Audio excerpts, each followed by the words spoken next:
Bonjour à tous, c'est Fanny. Aujourd'hui, je vais vous expliquer comment on fait les notes de frais. Vous avez dû participer aux ateliers l'outil, vous devez vous en souvenir, mais peut-être vous avez oublié quelques éléments. On va donc ensemble voir tout ça. Pour cela, je vais partager mon écran et on va se diriger sur l'outil. Donc, si vous vous souvenez bien, pour faire les notes de frais, vous utilisez l'onglet Notes de frais. Vous mettez le petit plus. Vous marquez la date à laquelle vous voulez faire votre note de frais et vous indiquez les frais.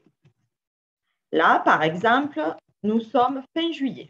Nous allons faire les frais de juillet et nous allons les transmettre avant le 10 août, puisqu'il faut les transmettre avant le 10 de chaque mois suivant pour pouvoir être payé vers à peu près le 20-25 août. Donc là, je fais les frais de juillet, je les transmets avant le 10 au comptoir des entrepreneurs qui le vérifiera. Amandine verra si la trésorerie est assez suffisante et le virement sera fait entre le 20 et le 25. Je mets donc frais de juillet. Je déroule donc mes possibilités de frais et je mets ce qui correspond. Donc, par exemple, là, vous aviez des fournitures administratives. Vous êtes allé à Cultura le 15 juillet, vous en avez eu pour 34 euros, par exemple, TTC, et vous indiquez la TVA 2,34 euros. Je vous rappelle que la TVA ne peut être mise que si vous avez une facture sur laquelle figure donc l'adresse postale du comptoir des entrepreneurs sur la droite. Donc, le comptoir des entrepreneurs, 30 avenue Pompidor, 11 100 Narbonne. Tout doit s'afficher pour pouvoir avoir une facture auquel on peut donc prendre la TVA. La case objet, on met le numéro de la facture de Cultura. Et le fournisseur, on met Cultura.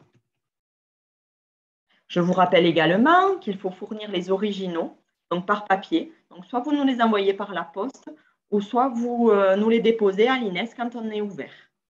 N'oubliez surtout pas ça parce qu'on ne peut pas valider nos notes de frais tant qu'on n'a pas les originaux et également les factures dématérialisées. Donc, celles-ci peuvent être fournies par l'onglet Fichier que je vais vous expliquer tout à l'heure.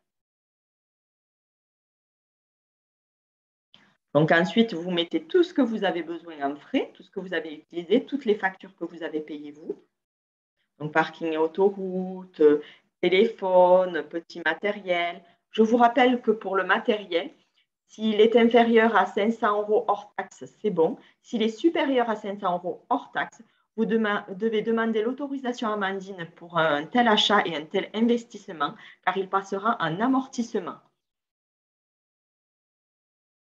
Donc là, par exemple, nous allons prendre le téléphone. Le téléphone, c'est assez spécifique, puisque généralement, vous utilisez vos forfaits de téléphone personnels, qui sont donc à vos noms.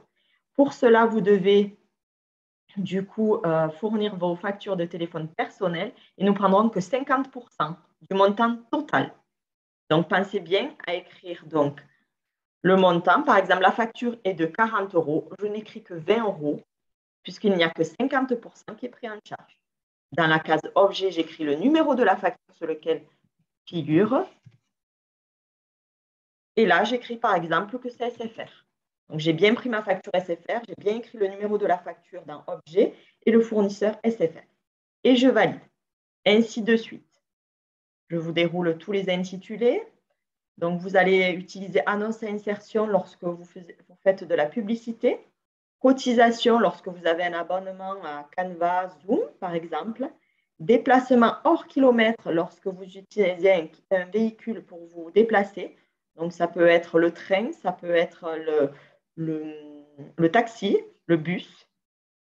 Documentation, c'est si vous utilisez, vous achetez de la documentation pour développer votre activité. EDF, gaz et eau, c'est assez particulier. C'est si vous utilisez un endroit chez vous, donc à titre professionnel, que vous avez dédié pour développer votre activité. Dans ce cas-là, il faut faire une attestation, en fait, sur l'honneur, comme quoi vous utilisez bien une surface qui est dédiée, en fait, à votre activité chez vous et un justificatif de domicile. Ainsi, vous pourrez utiliser cet onglet et ça sera 10% de vos factures EDF, gaz et eau. Formation, si vous décidez de vous payer une formation. Fourniture administrative, donc on l'a bien vu. Fournitures diverses, c'est un peu le fourre-tout, où vous mettez tout ce que vous avez besoin en fourniture. Frais de mission, c'est lorsque vous allez au restaurant, par exemple.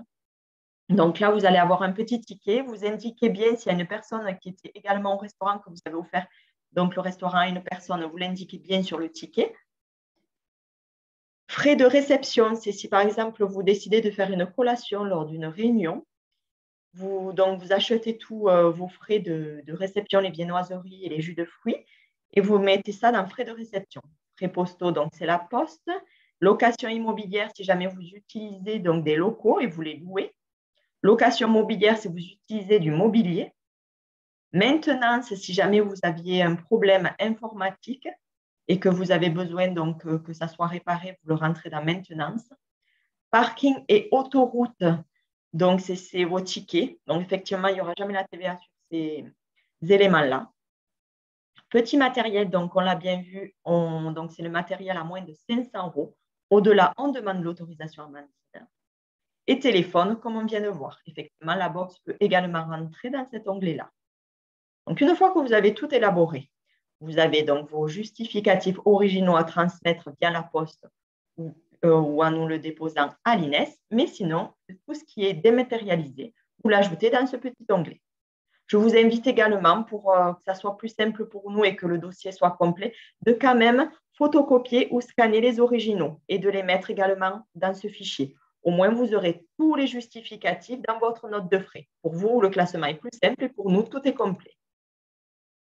Donc là, par exemple, vous avez la facture SFR, vous allez la chercher sur votre ordinateur et vous la mettez dedans. Ainsi, vous aurez tous les fichiers. Et si vous avez des frais kilométriques, il vous suffit donc de mettre les dates, de mettre, par exemple, pourquoi vous vous êtes déplacé, par exemple, réunion, chantier. Vous êtes parti de Narbonne, vous êtes allé à Béziers, vous avez fait 20 km et vous avez fait aller-retour. Donc, ceci n'est à cocher que si vous faites l'aller-retour. Si vous faites un simple aller, vous ne le cochez pas. Et ainsi, ça calcule tout seul. Et là, on voit qu'il y a 40 km qui ont été additionnés en fait à la note de frais. Ensuite, vous enregistrez et là, vous transmettez. Donc, toujours à transmettre avec tous les éléments pour que la note de frais soit validée. Et le virement vous sera fait le 22 du mois suivant, entre le 20 et le 25 du mois suivant. J'espère avoir été claire, que ça vous a aidé. Je vous souhaite à tous une bonne journée. Au revoir.